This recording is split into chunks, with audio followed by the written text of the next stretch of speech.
checking the oil level on a Land Rover Series 3. So first, you look at the engine, and this is what's called a dipstick, a really funny name. And you pull it out, you clean it, get anything that can clean it, and then to check it, so, wait, let me just find it. That is full and that is empty, okay?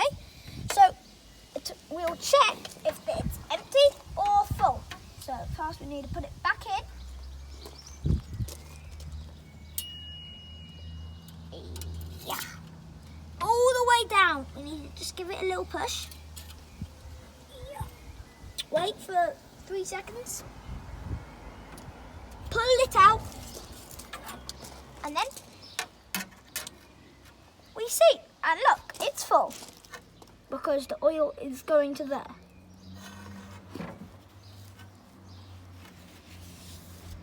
And again.